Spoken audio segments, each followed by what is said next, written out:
ಅನುದಿನ ಅನುಕ್ಷಣ ಮನೆಯಲ್ಲೂ ಕಲಿಯೋಣ, ಕಲಿಕೆಯ ಹೊಸ ಹಾದಿಯಲಿ ಜೊತೆಗೂಡಿ ಹೆಜ್ಜೆಯ ಹಾಕೋಣ, ಸಂತಸದಿ ಕಲಿಯೋಣ ನಮ್ಮ ಹೆಮ್ಮೆಯ ಈ ಕ್ಲಾಸಿನಲ್ಲಿ. Yes sir. Yes teacher. Present ma'am. नमस्ते बच्चों, कैसे हैं आप सब? आशा है घर में स्वस्थ और सुरक्षित है। बच्चों, मेरा नाम मंजुला है। आप सब 7वीं कक्षा में पढ़ रहे हैं, है ना? ಮಕ್ಕಳೇ, ನಾನು ನೀವು ಒಬ್ಬರನ್ನೊಬ್ಬರು ಯಾವ ರೀತಿ ಪರಿಚಯ ಮಾಡ್ಕೊಂಡ್ವಿ? ಸಂಭಾಷಣೆಯ ಮೂಲಕ. ಈ ಸಂಭಾಷಣೆಯನ್ನ ವಾರ್ತಾಲಾಪ್ ಅಂತ ಕರೀತಾರೆ. यहाँ पर अब हम 7वीं कक्षा के दूसरा पाठ अध्यापक और विद्यार्थी, इस पाठ को एक वार्तालाप के रूप में समझने की कोशिश करेंगे। तो चलिए आप सब अपने हिंदी वल्लरी किताब के 9वें पृष्ठ को 9th पेज 9ನೇ ಪುಟವನ್ನ ತೆಗೆದು ಈ ಪಾಠವನ್ನ ಈಗ ಅಧ್ಯಯನ ಮಾಡೋಣ. ಮಕ್ಕಳೇ, ಇದಕ್ಕಿಂತ ಮುಂಚೆ ಒಂದು ಚಿಕ್ಕ ಸಂಭಾಷಣೆಯ ಆಡಿಯೋನ ಕೇಳ್ಬರೋಣವಾ? नमस्ते, मेरा नाम हिमांशी है। तुम्हारा नाम क्या है? नमस्ते, मेरा नाम सुनील है। तुम किस कक्षा में पढ़ती हो? मैं 7वीं कक्षा में पढ़ रही हूँ। यह मेरी बहन लावण्या है। मैं भी 7वीं कक्षा में पढ़ रहा हूँ। यह मेरा भाई गगन है। ಮಕ್ಕಳೇ, ಹಿಂದಿಯಲ್ಲಿ ಸಂಭಾಷಣೆಯನ್ನ ಆರಂಭಿಸುವಾಗ ನಾವು ಕೆಲವೊಂದು ವಿಷಯಗಳನ್ನ ಗಮನಿಸಬೇಕಾಗತ್ತೆ. ಅದನ್ನ ನಾವು ಇಲ್ಲಿ ಪಟ್ಟಿಯಲ್ಲಿ ನೋಡ್ತಾ ಹೋಗೋಣ. ಇಲ್ಲಿ ನೋಡಿ, ಮೈ ಹೂ ಇದು ಏಕವಚನದ ಪಟ್ಟಿಯಲ್ಲಿರುವಂತ ಎಲ್ಲಾ ಸರ್ವನಾಮಗಳು. ಇಲ್ಲಿ ಬಹುವಚನದ ಎಲ್ಲಾ ಸರ್ವನಾಮಗಳ ಪಟ್ಟಿಯನ್ನ ನಾವು ಇಲ್ಲಿ ಗಮನಿಸಬಹುದು. ಮೈ ಸರ್ವನಾಮ ಬಳಕೆ ಆದಾಗೆಲ್ಲ ವರ್ತಮಾನ ಕಾಲದಲ್ಲಿ ಹೂ ಪ್ರತ್ಯಯದಿಂದಲೇ ಅದು ಕೊನೆಗೊಳ್ಬೇಕಾಗತ್ತೆ. उदाहरण के लिए मैं अध्यापिका हूँ, मैं मंजुला हूँ. और यहाँ पर बहुवचन, अगर हम अध्यापिका या टीचर्स 2 और 2 से अधिक है, ಅಧ್ಯಾಪಿಕಾಯೇ ಹೇ, ಇಲ್ಲಿ ಗಮನಿಸಿ, ಹೇಗೆ ಬಿಂದಿ ಬಂದಾಗ ಅದು ಬಹುವಚನವನ್ನ ಸೂಚಿಸುತ್ತೆ. ಈಗ 2ನೇ ಸಾಲನ್ನ ನೋಡಿ, ತುಮ್ ಲಡ್ಕೆ ಹೋ, ತುಮ್ ಪ್ರತ್ಯಯ, ತುಮ್ ಸರ್ವನಾಮ ಬಳಕೆ ಆದಾಗೆಲ್ಲ ಆ ವಾಕ್ಯ ಹೋ ಇಂದ ಕೊನೆಗೊಳ್ಬೇಕಾಗತ್ತೆ. ಈ ತುಮ್ ನಿಮ್ಮ ಸಮವಯಸ್ಕರಿಗೆ ಬಳಸುವಂತಹ ಸರ್ವನಾಮ ಆಗಿರತ್ತೆ. ಇನ್ನು ತೂ ಹೇ ನಿಮಗಿಂತ ವಯಸ್ಸಿನಲ್ಲಿ ಚಿಕ್ಕವರಿಗೆ. ತೂ ಮೇರಿ ಛೋಟಿ ಬಹನ್ ಹೇ, ತೂ ಮೇರಾ ಛೋಟಾ ಭಾಯಿ ಹೇ. ಅವರಿಗೆ ಏಕವಚನಲ್ಲಿ ನೋಡಿ, ಈ ಹೇ ಏಕವಚನ ಆದ್ರಿಂದ ಇಲ್ಲಿ ಬಿಂದಿಯ ಅಗತ್ಯ ಇರೋದಿಲ್ಲ. ಹಾಗೆ ಆಪ್ अध्यापक हैं, आप वकील हैं, आप डॉक्टर हैं, तो यहाँ पर है बिंदी लगता है. ನಿಮಗಿಂತ ವಯಸ್ಸಿನಲ್ಲಿ ಹಿರಿಯರನ್ನ ಸಂಬೋಧಿಸುವಾಗ ಆಪ್ ಸರ್ವನಾಮವನ್ನ ಬಳಕೆ ಮಾಡಲಾಗತ್ತೆ.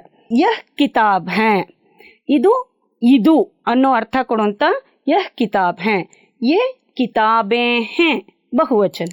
ಇಲ್ಲಿ ನೋಡಿ, ಹೇಗೆ ಏಕವಚನ್ ಬಿಂದಿ ಇಲ್ಲ, ಇಲ್ಲಿ ಯೇ ಕಿತಾಬೆ ಹೈ ಬಹುವಚನ್ ಬಿಂದಿಯನ್ನ ಬಳಸಬೇಕಾಗತ್ತೆ. ವಹ್ ದೂರದ ವಸ್ತುವನ್ನ ಸಂಬೋಧಿಸುವಾಗ ವಹ್ ಕುರ್ಸಿ ಹೇ, ವೇ ಕುರ್ಸಿಯಾ ಹೇ. ಈ ರೀತಿ ಈ ವಿಷಯಗಳನ್ನ ನಾವು ಗಮನದಲ್ಲಿಡಬೇಕಾಗತ್ತೆ. ಇಲ್ಲಿ ಕೆಲವು ಉದಾಹರಣೆಗಳನ್ನ ಗಮನಿಸ್ತಾ ಹೋಗೋಣ. ನೋಡಿ, ಇಲ್ಲಿ ಯಹ್ ಲಡ್ಕಾ ಹೇ, ಯೇ ಲಡ್ಕೆ ಹೇ, ಯಹ್ ಕಿತಾಬ್ ಹೇ, ಯೇ ಕಿತಾಬೆ ಹೇ.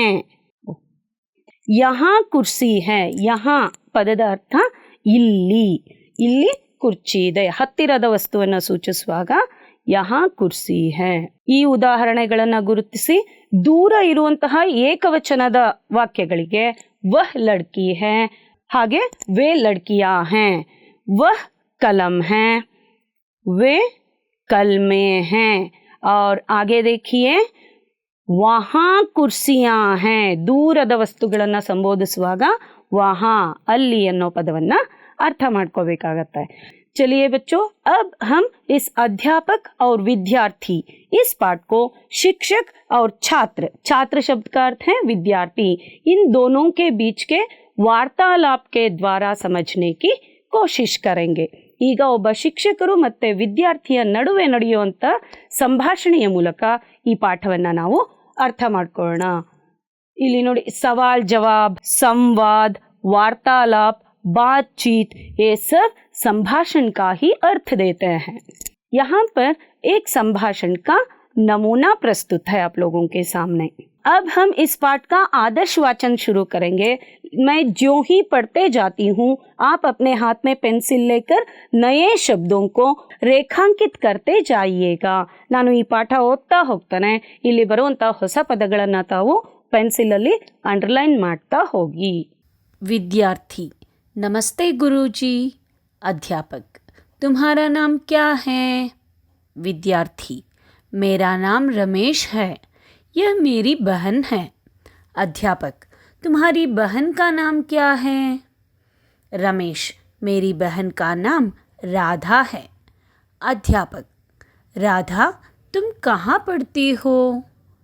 राधा: मैं सरकारी स्कूल में पढ़ती हूँ. अध्यापक: यह तुम्हारा भाई है क्या रमेश? रमेश: हाँ, ये मेरे बड़े भाई है. अध्यापक: क्या नाम है इसका? रमेश: इनका नाम सुहास है. अध्यापक: तुम्हारे पिताजी क्या काम करते हैं? रमेश: मेरे पिताजी वकील है. अध्यापक: क्या वे इसी शहर में रहते हैं? रमेश: जी हाँ, वे इसी शहर में रहते हैं. गुरुजी, क्या मैं आपका नाम जान सकता हूँ? अध्यापक: हाँ, अवश्य. मेरा नाम पवन कुमार है. रमेश, तुम्हारा घर कहाँ है? रमेश: हमारा घर विजयनगर में है. आपका घर कहाँ है गुरुजी?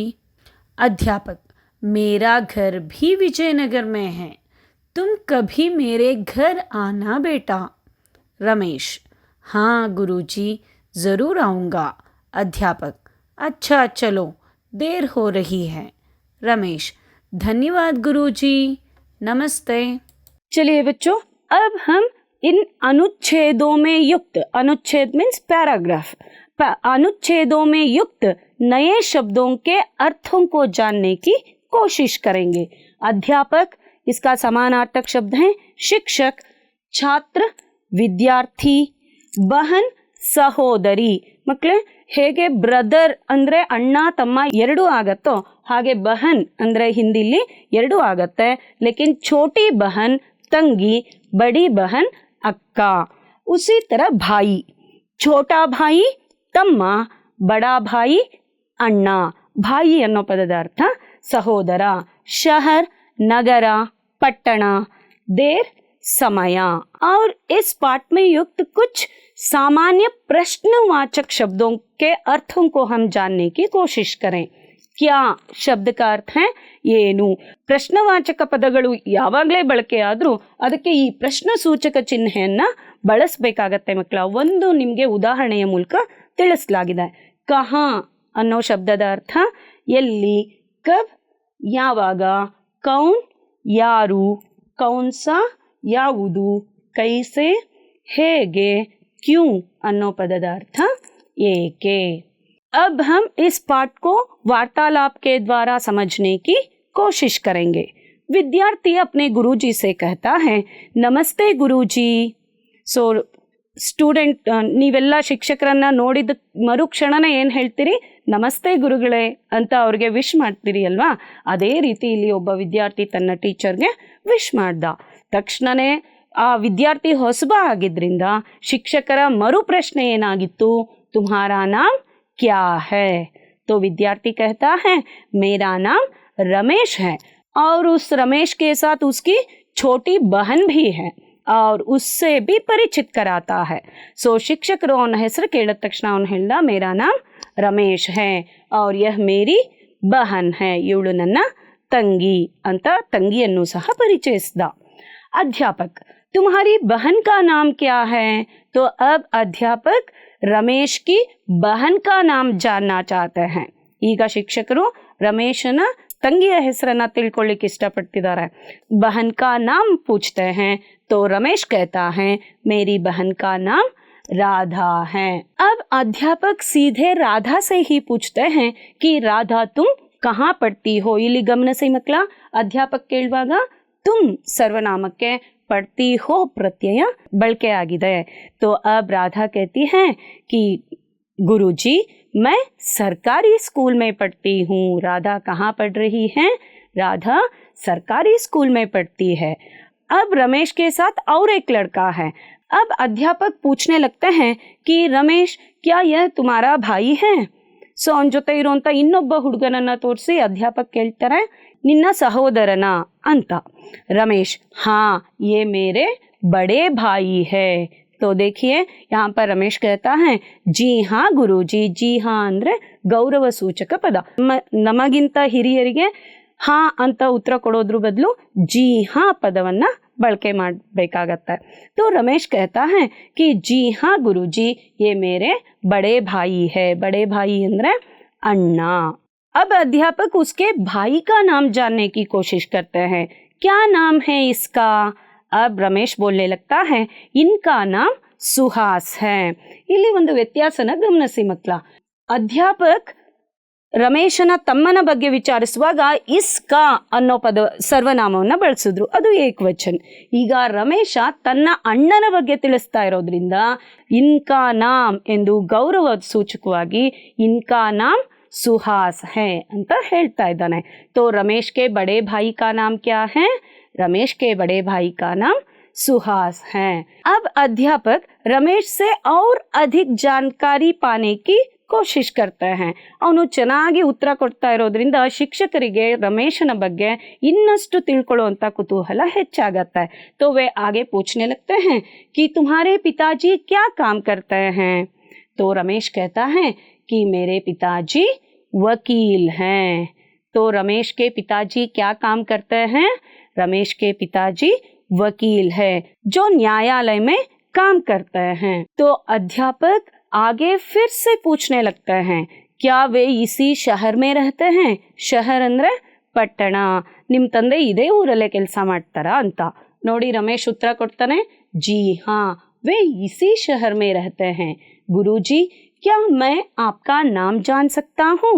ಶಿಕ್ಷಕರು ಕೇಳಿದ ಪ್ರಶ್ನೆಗೆ ಉತ್ತರ ಕೊಟ್ಟಂತಹ ರಮೇಶ ನೋಡಿ ಟೀಚರ್ ಅನ್ನ ಏನಂತ ಕೇಳ್ತಾ ಇದ್ದಾನೆ?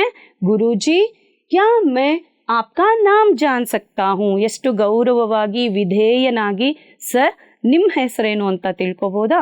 ಮಕ್ಕಳೇ, ಯಾವಾಗಲೂ ನಾವು ಇನ್ನೊಬ್ಬರನ್ನ ಭೇಟಿಯಾದಾಗ, ಇನ್ನೊಬ್ಬರನ್ನ ಪರಿಚಯ ಮಾಡಿಕೊಂಡಾಗ ಅತ್ಯಂತ ಗೌರವವಾಗಿ ನಮ್ಮ ಮಾತುಗಳ ಮೂಲಕ ನಮ್ಮ ಗೌರವವನ್ನು ಅವರಿಗೆ सूचस्ಬೇಕಾಗತ್ತೆ. इसलिए कबीर दास जी हमेशा कहा करते थे कि ऐसी बानी बोलिए मन का आपा खोई ಅವರನ್ಕೋ ಸೀತಲ್ ಕರೈ ಆಪೂ ಸೀತಲ್ ಹೋಯ್. ನಾವು ಹೇಗೆ ಮಾತಾಡ್ಬೇಕಪ್ಪ ಅಂದ್ರೆ ನಮ್ಮ ಎದುರಿಗಿರೋರ್ಗೆ ಕೇಳಲಿಕ್ಕೆ ಹಿತ ಅನ್ನಿಸ್ಬೇಕು. ನಮ್ಮ ಮಾತುಗಳಿಂದ ನಮ್ಮ ವ್ಯಕ್ತಿತ್ವ, ನಮ್ಮ ಗೌರವ, ನಮ್ಮ ಘನತೆ ಹೆಚ್ಚೋ ರೀತಿ ಇರಬೇಕು. ಬಹುಶಃ ನಿಮ್ಮ ತಂದೆಯನ್ನ ಭೇಟಿ ಆಗ್ಲಿಕ್ಕೆ ಅವ್ರ ಸ್ನೇಹಿತರು ಯಾರಾದರೂ ಮನೆಗೆ ಬಂದಾಗ ನೀವು ಅವ್ರನ್ನ ಹೇಗೆ ರಿಸೀವ್ ಮಾಡ್ಕೊಳ್ತೀರಿ, ನೀವು ಅವ್ರ ಜೊತೆ ಹೇಗೆ ನಡ್ಕೊಳ್ತೀರಿ ಅನ್ನೋದ್ರ ಮೇಲೂ ಸಹ ನಿಮ್ಮ ವ್ಯಕ್ತಿತ್ವ ನಿರ್ಧಾರ ಆಗತ್ತೆ. ಮನೆಯಲ್ಲಿ ಅಕಸ್ಮಾತ್ ನಿಮ್ಮ ತಂದೆ ಇಲ್ಲ ಅಂದ್ರೆ ಅಪ್ಪ ಇಲ್ಲ ಯಾವಾಗ ಬರ್ತಾರೋ ಗೊತ್ತಿಲ್ಲ ಈ ರೀತಿ ಒರಟತನದಲ್ಲಿ ಉತ್ತರ ಕೊಡದೆ ಸರ್ ಹೇಳಿ ಅಪ್ಪ ಇಲ್ಲೇ ಹೊರಗೆ ಹೋಗಿದ್ದಾರೆ ಕುತ್ಕೊಳ್ಳಿ ಸರ್ ನಿಮ್ಮ ಹೆಸರೇನು ಅಪ್ಪ ಬಂದ ತಕ್ಷಣ ಖಂಡಿತ ಹೇಳ್ತಾನೆ. ಈ ರೀತಿ ಗೌರವವಾಗಿ ಅವರಿಗೆ ನೀವು ಪ್ರತಿಕ್ರಿಯಿಸಿದ್ದೇ ಆದಲ್ಲಿ ನಿಮ್ಮ ಬಗೆಗಿನ ಗೌರವ ಹೆಚ್ಚಾಗತ್ತೆ. जब रमेश अध्यापक से उनका नाम पूछता है तो अध्यापक भी जवाब देते हैं हाँ अवश्य ಖಂಡಿತವಾಗಿ ನೀನು ನನ್ನ ಹೆಸರು ತಿಳ್ಕೋಬಹುದು. मेरा नाम पवन कुमार है. रमेश तुम्हारा घर कहाँ है? ನೋಡಿ ಒಂದು ಉತ್ತರ ಹೇಳೋ ರೀತಿನಲ್ಲಿ ಈ ಮಗು ಹತ್ರ ನಿಂತು ಇನ್ನಷ್ಟೊತ್ತು ಮಾತಾಡೋಣ ಅನ್ಸತ್ತೆ. हमारा घर विजयनगर में है. तुम कभी मेरे घर आना बेटा. ನೋಡಿ ಅವನ ಜೊತೆ ನಡೆದಂತ ಸಂಭಾಷಣೆಯ ಅಂತ್ಯಕ್ಕೆ ಬಂದಾಗ ಟೀಚರ್ ಏನು ಹೇಳ್ತಿದ್ದಾರೆ? ನಾನು ಇದೇ ಊರಲ್ಲಿ ಇರೋದು, ನಮ್ಮ ಮನೆಗೆ ಬಾ ರಮೇಶ್ ಅಂತ ಟೀಚರ್ ಸ್ಟೂಡೆಂಟ್ನ ಮನೆಗೆ ಕರೀತಾ ಇದ್ದಾರೆ. रमेश, हाँ गुरुजी, जरूर आऊंगा। हाँ, तो अब रमेश कहता है, जी गुरुजी, जरूर आऊंगा। तो अध्यापक आगे बोलते हैं कि अच्छा चलो, देर हो रही है, ತಡವಾಗ್ತಾ ಇದೆ। ಈಗ ಶಿಕ್ಷಕರು, ಸರಿ ಇನ್ನ ತಡ ಆಯ್ತು, ಹೊರಡೋಣ। रमेश, धन्यवाद गुरुजी, नमस्ते। तो अब तक शिक्षक और विद्यार्थी, अध्यापक और छात्र, इन दोनों के बीच का वार्तालाप यहाँ पर पूर्ण होता है। तो दोनों एक दूसरे को नमस्ते करके वहां से विदा लेते हैं, अलिंदा ಅವರು ಹೊರಡ್ತಾರೆ। तो बच्चों, अब हम इस पाठ से संबंधित कुछ प्रश्नोत्तर, भाषाभ्यास और व्याकರಣಾಂಶों की भी जानकारी प्राप्त करेंगे। ಮಕ್ಕಳೇ, ಈ ಪಾಠಕ್ಕೆ ಸಂಬಂಧಿಸಿದಂತ ಕೆಲವು ಭಾಷಾಭ್ಯಾಸ, व्याकरण अंशಗಳನ್ನು ನಾವೀಗ गमनिस्ता ಹೋಗೋಣ। अब तक आप लोगों ने पाठ सुना है ना, तो अब बिना किताब देखे आप लोगों को इन प्रश्नों के लिए उत्तर देना है। पुस्तकवನ್ನ ನೋಡದೆ ಈ ಪ್ರಶ್ನೆಗಳಿಗೆ ನೀವು ಉತ್ತರಿಸ್ತಾ ಬನ್ನಿ। रमेश की बहन का नाम क्या है? जी हाँ, सही कहा आप लोगों ने। रमेश की बहन का नाम है राधा। अध्यापक का नाम क्या है? ठीक कहा आपने, अध्यापक का नाम पवन कुमार है। राधा कहाँ पढ़ती है? बिल्कुल ठीक तरह से याद किया आप लोगों ने, राधा सरकारी स्कूल में पढ़ती है। रमेश के बड़े भाई का नाम क्या है? रमेश के बड़े भाई का नाम सुहास है। अध्यापक का घर कहाँ है? अध्यापक का घर विजयनगर है। चलिए इसके लिए उत्तर दे। अब रमेश के पिताजी क्या काम करते हैं? क्या डॉक्टर का काम करते थे? नहीं, रमेश के पिताजी वकील है। अब अगले मुख्यांश तक हम पहुंचेंगे। पढ़ो, समझो और लिखो। बच्चों, इस सूची को देखते ही आप लोगों ने पहचान लिया कि यह लिंग परिवर्तन वाला सूची है। ಇದು ಲಿಂಗ ಪರಿವರ್ತಿಸಿಗೆ ಸಂಬಂಧಪಟ್ಟಂತಹ ಪ್ರಶ್ನೆಗಳು ಅಂತ। यहाँ पर उदाहरण देखिए, अध्यापक, अध्यापिका। ಒಂದು ವಿಷಯ ಗಮನಿಸಿ ಮಕ್ಕಳ, ಕನ್ನಡದಲ್ಲಿ ಅಧ್ಯಾಪಕಿ ಅಂತ ಕೊನೆ ಆಗುತ್ತೆ, ಕೊನೆ ಅಕ್ಷರಕ್ಕೆ ಈಕಿ ಮಾತ್ರ ಬರುತ್ತೆ। ಆದರೆ ಹಿಂದಿಯಲ್ಲಿ ಮಧ್ಯದ ಅಕ್ಷರಕ್ಕೆ ಶಿಕ್ಷಕ್, ಶಿಕ್ಷಕಿ ಕನ್ನಡನಲ್ಲಿ, ಹಿಂದಿಯಲ್ಲಿ ಶಿಕ್ಷಿಕಾ, सेवकी कन्नड़ाನಲ್ಲಿ सेविका। तो उसी तरह यहाँ पर बालक, बालिका, बहन, भाई, माता, पिता, मोर, नविलु, मोरनी, स्त्रीलिंग रूप। अब हम अगले पड़ाव तक पहुंचेंगे, ಮುಂದಿನ ಮಜಲಿಗೆ ಹೋಗೋಣ। ಮಕ್ಕಳೇ, ಇಲ್ಲಿ यहाँ पर यह है जोड़कर लिखो। यहाँ पर कुछ ಓಹುದೋं के नाम है। ಓಹುದೆ ಅಂದ್ರೆ ಹುದ್ದೆಗಳು, ಇದೆಲ್ಲ ಕಮ್ಯುನಿಟಿ ಹೆಲ್ಪರ್ಸ್, ಸಮುದಾಯ ಸಹಾಯಕರ ಪಟ್ಟಿ ಇಲ್ಲಿದೆ। ಅವರು ಎಲ್ಲಿ ಕರ್ತವ್ಯವನ್ನ ನಿರ್ವಹಿಸ್ತಾರೆ ಅನ್ನೋಂಥ ಪಟ್ಟಿ ಇಲ್ಲಿದೆ। ನಿಮಗೆ 30 ಸೆಕೆಂಡ್ಗಳ ಸಮಯಾವಕಾಶವನ್ನ ಕೊಡ್ತಾನೆ। ಅಷ್ಟರಲ್ಲಿ ಯಾವ ಕಮ್ಯುನಿಟಿ ವರ್ಕರ್ಸ್, कौन से सामुदायिक सहायक कहाँ पर काम करते हैं, उसे मिलाना होगा। तो चलिए जल्दी सोचकर इसका उत्तर दीजिए।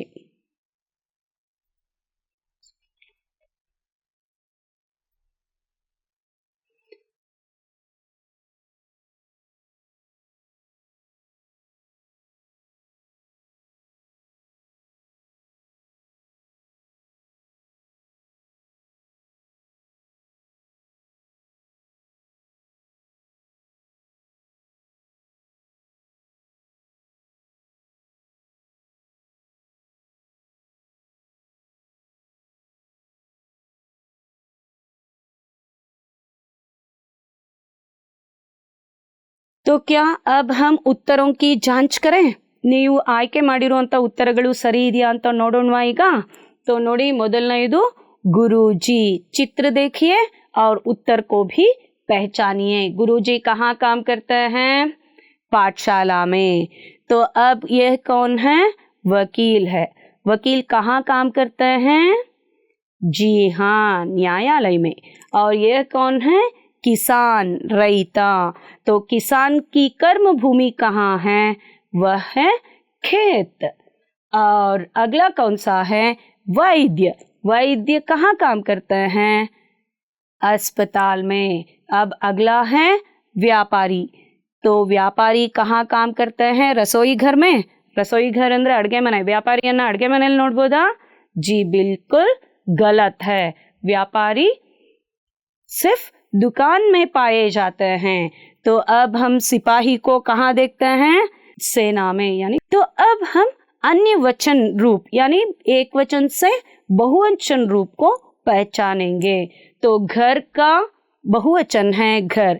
हिंदी में कुछ शब्द ऐसे होते हैं बच्चों जो एक वचन और बहुवचन दोनों स्थितियों में एक ही होते हैं। जैसे घर घर, पेड़ पेड़, फल फल। गगन वो सार्वकालिक एक वचन है। आकाश ಒಂದೇ ಅಲ್ವಾ, ಆಕಾಶಕ್ಕೆ ಬಹುವಚನ ಇಲ್ಲ। भूमि या धरती एक वचन। सूरज सार्वकालिक एक वचन। चंद्रमा सार्वकालिक एक वचन। पत्रिका पत्रिकाएं। बच्चा बच्चे। शहर शहर। तो चलिए अब हम यहाँ देखेंगे कि हमारे सामने विलोम शब्दों की सूची प्रस्तुत है। इनके लिए हम विरुद्ध अर्थ वाले शब्द, व्यतिरिक्त शब्दों को ढूंढेंगे। बड़ा शब्द का विलोम शब्द है छोटा। अच्छा शब्द का विलोम शब्द है बुरा। सुख शब्द का विलोम शब्द है दुख। और दूर शब्द का विलोम शब्द है पास। चलिए बच्चों, अब हमारा मुख्यांश है शब्दों का विभाजित रूप। बच्चों, अगर आप इन शब्दों को ठीक तरह से विभाजित करके लिखना सीख लेंगे तो हिंदी की वर्तनी दोष अपने आप ಸುಧರ್ ಜಾಯೇಗಾ। ವರ್ತನೆ ದೋಷ, ಸ್ಪೆಲ್ಲಿಂಗ್ ಮಿಸ್ಟೇಕ್ಸ್, ಈ ವಿಭಜಿತ ರೂಪವನ್ನು ನೀವು ಸರಿಯಾದ ರೀತಿ ಬರೆಯೋದನ್ನ ಕಲ್ತ್ರೆ ಮಕ್ಕಳೇ ನಿಮಗೆ ಖಂಡಿತ ಹಿಂದಿ ಬರೆಯೋದಕ್ಕೆ ಓದೋದಕ್ಕೆ ಸುಲಭ ಆಗತ್ತೆ। ಸ್ವಲ್ಪ ಕೆಲವು ಅಂಶಗಳನ್ನು ಗಮನಿಸಬೇಕಾಗತ್ತೆ। यहाँ पर देखिए किसान शब्द, अगर इसे आप विभाजित करके लिखेंगे तो ह्रस्व स्व क प्लस ई, स प्लस आ, न प्लस आ, इस तरह संयुक्त स्वर और मात्राओं के प्रयोग से इन विभाजित रूपों को पूरा कर सकते हैं। आप इस तरह के कुछ शब्दों को घर में अभ्यास करते रहेंगे तो अपने आप आपके हिंदी लेखन की क्षमता और पढ़ने की क्षमता सुधर सकती है। तो अब अगला उदाहरण देखिए, कलम। यहाँ पर भी क अक्षर का विभाजित रूप देखिए क प्लस उ, और ल का विभाजित रूप ल प्लस अ, और म का विभाजित रूप होगा म प्लस अ। तो इन सब अंशों को मिलाएंगे तो कलम का पूरा रूप आपको देखने को मिलेगा। और अगला विभाजित रूप देखिए मगर। तो इसी तरह आप लोगों के सामने कुछ शब्दों की सूची है। इन सब शब्दों के विच्छेदित रूप लिखकर आप अपने अध्यापकों को दिखाइएगा। बच्चों, इसी तरह अक्षरों के समूह से बनने वाले इन शब्दों से हम बहुत सारे खेल खेल सकते हैं। इन्हीं खेलों से संबंधित एक बाल गीत यहाँ पर प्रस्तुत है। चलिए एक बार हम उस बाल गीत को देखते हैं। क से कछुआ। ख से खरगोश। ग से गमला। घ से घड़ी। अंग। इस ध्वनि से कोई शब्द शुरू नहीं होता है। ये ध्वनि शब्द के बीच में या अंत में आकर बिंदु का कार्य करती है, जैसे कि अंग से गंगा। च से चम्मच। छ से छतरी। ज से जग। झ से झंडा। न्य। इस ध्वनि से भी कोई शब्द शुरू नहीं होता है। ये चंद्र बिंदु का कार्य करती है, जैसे कि न्य से भंवरा। ट से टमाटर।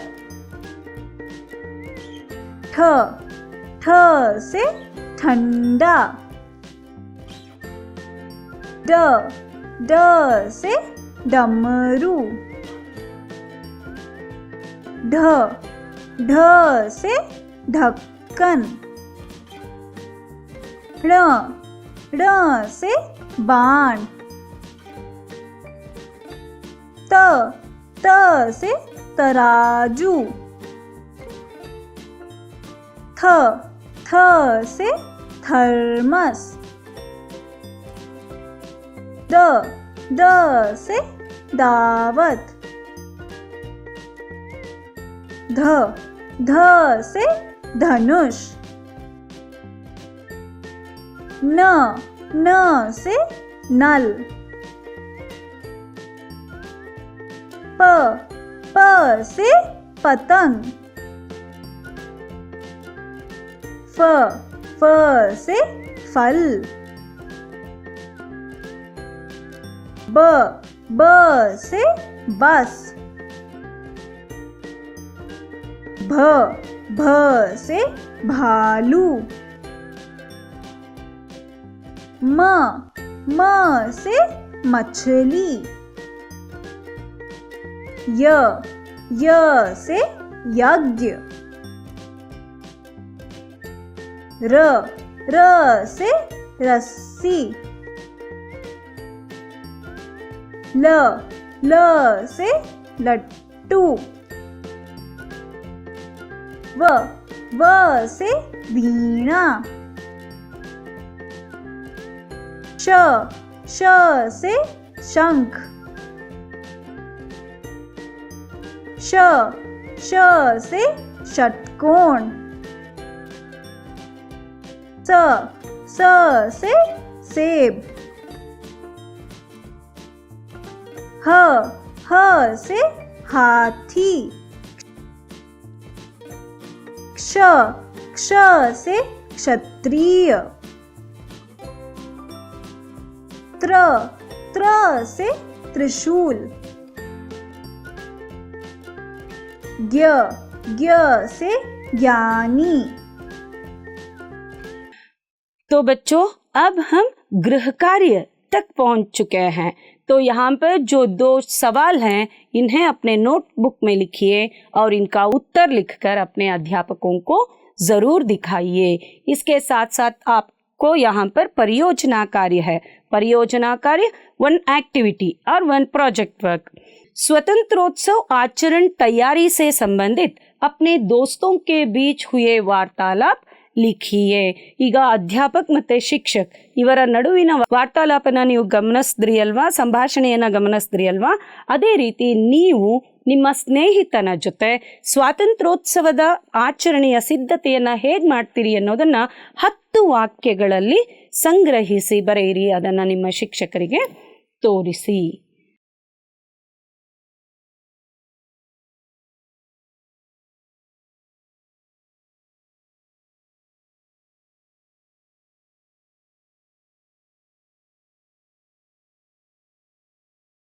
धन्यवाद बच्चों।